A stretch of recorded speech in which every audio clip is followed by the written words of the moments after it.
Artigo 69. Todos os prazos necessários à manifestação de advogados, estagiários e terceiros, nos processos em geral da OAB, são de 15 dias, inclusive para interposição de recursos. Parágrafo 1º.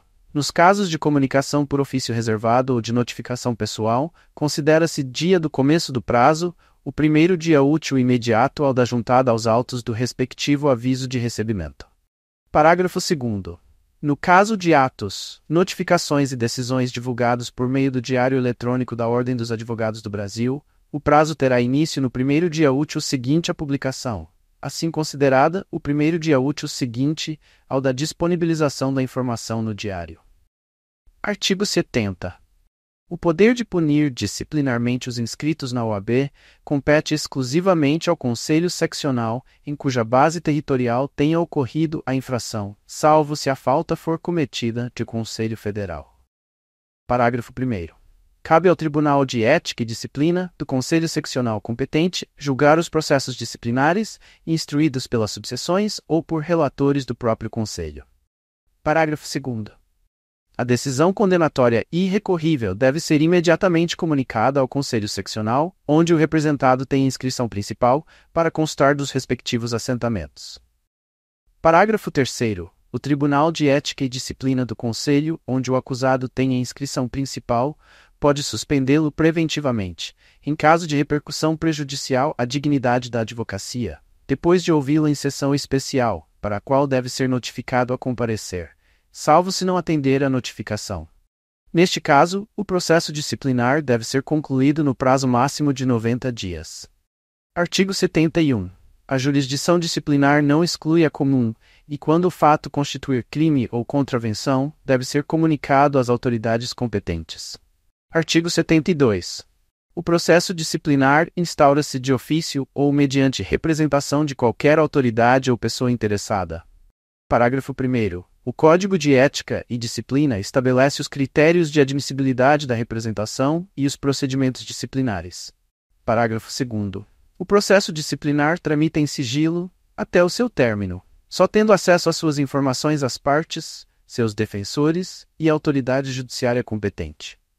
Artigo 73. Recebida a representação, o presidente deve designar relator, a quem compete a instrução do processo, e o oferecimento de parecer preliminar a ser submetido ao Tribunal de Ética e Disciplina. Parágrafo 1º.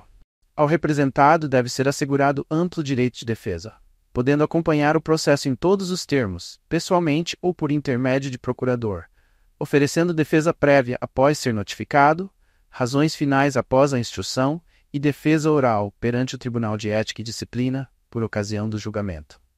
Parágrafo 2º. Se após a defesa prévia o relator se manifestar pelo indeferimento liminar da representação, este deve ser decidido pelo presidente do Conselho Seccional para determinar seu arquivamento. Parágrafo 3º. O prazo para defesa prévia pode ser prorrogado por motivo relevante, a juízo do relator. Parágrafo 4º. Se o representado não for encontrado, ou for revel, o presidente do Conselho ou da subseção deve designar-lhe defensor dativo. Parágrafo 5º. É também permitida a revisão do processo disciplinar por erro de julgamento ou por condenação baseada em falsa prova. Artigo 74. O Conselho Seccional pode adotar as medidas administrativas e judiciais pertinentes, objetivando a que o profissional suspenso ou excluído devolva os documentos de identificação. Artigo 75. Cabe recurso ao Conselho Federal de todas as decisões definitivas proferidas pelo Conselho Seccional, quando não tenham sido unânimes ou, sendo unânimes, contrariem esta lei, decisão do Conselho Federal ou de outro Conselho Seccional, e ainda, o Regulamento Geral, o Código de Ética e Disciplina e os provimentos. Parágrafo único. Além dos interessados, o presidente do Conselho Seccional é legitimado a interpor o recurso referido neste artigo. Artigo 76. Cabe recurso ao Conselho Seccional de todas as decisões proferidas por seu presidente, pelo Tribunal de Ética e Disciplina, ou pela diretoria da subseção ou da Caixa de Assistência dos Advogados. Artigo 77. Todos os recursos têm efeito suspensivo, exceto quando tratarem de eleições. Artigo 63 e seguintes, de suspensão preventiva decidida pelo Tribunal de Ética e Disciplina e de cancelamento da inscrição obtida com falsa prova. Parágrafo único. O Regulamento Geral disciplina o cabimento de recursos específicos, no âmbito de cada órgão julgador. Artigo 78. Cabe ao Conselho Federal da OAB, por deliberação de 2/3, pelo menos, das delegações, editar o regulamento geral deste Estatuto, no prazo de 6 meses contados da publicação desta lei. Artigo 79. Aos servidores da OAB, aplica-se o regime trabalhista. Parágrafo 1º. Aos servidores da OAB, sujeitos ao regime da Lei nº 8.112, de 11 de dezembro de 1990, é concedido o direito de opção pelo regime trabalhista, no prazo de 90 dias a partir da vigência desta lei, sendo assegurado aos optantes o pagamento de indenização, quando da aposentadoria, correspondente a 5 vezes o valor da última remuneração. Parágrafo 2º. Os servidores que não optarem pelo regime trabalhista serão posicionados no quadro em extinção, assegurado o direito adquirido ao regime legal anterior. Artigo 80. Os Conselhos Federal e Seccionais devem promover trienalmente as respectivas conferências, em data não coincidente com o ano eleitoral, e, periodicamente, reunião do Colégio de Presidentes a eles vinculados, com finalidade consultiva. Artigo 81. Não se aplicam aos que tenham assumido originariamente o cargo de presidente do Conselho Federal ou dos Conselhos Seccionais, até a data da publicação desta lei, as normas contidas no título 2 acerca da composição desses conselhos, ficando assegurado o pleno direito de voz e voto em suas sessões. Artigo 82.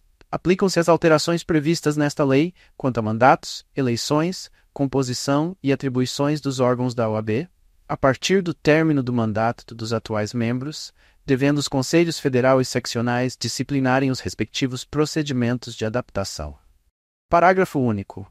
Os mandatos dos membros dos órgãos da OAB, eleitos na primeira eleição sob a vigência desta lei, e na forma do capítulo 6 do título 2, terão início no dia seguinte ao término dos atuais mandatos, encerrando-se em 31 de dezembro do terceiro ano do mandato, e em 31 de janeiro do terceiro ano do mandato, neste caso, com relação ao Conselho Federal.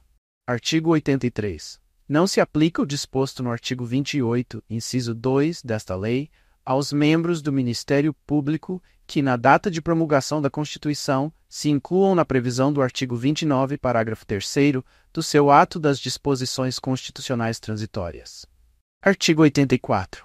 O estagiário, inscrito no respectivo quadro, fica dispensado do exame de ordem, desde que comprove, em até 2 anos da promulgação desta lei, o exercício e resultado do estágio profissional ou a conclusão com aproveitamento do estágio de prática forense e organização judiciária, realizado junto à respectiva faculdade, na forma da legislação em vigor.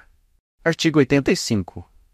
O Instituto dos Advogados Brasileiros, a Federação Nacional dos Institutos dos Advogados do Brasil e as instituições a eles filiadas têm qualidade para promover perante a OAB o que julgarem do interesse dos advogados em geral ou de qualquer de seus membros.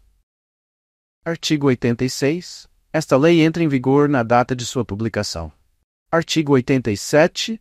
Revogam-se as disposições em contrário, especialmente a Lei nº 4.215, de 27 de abril de 1963, a Lei nº 5.390, de 23 de fevereiro de 1968, o Decreto-Lei nº 505, de 18 de março de 1969, a Lei nº 5.681, de 20 de julho de 1971, a Lei nº 5.842, de 6 de dezembro de 1972, a Lei nº 5.960, de 10 de dezembro de 1973, a Lei nº 6.743, de 5 de dezembro de 1979, a Lei nº 6.884, de 9 de dezembro de 1980, a Lei nº 6.994, de 26 de maio de 1982. Mantidos os efeitos da Lei nº 7.346, de 22 de julho de 1985.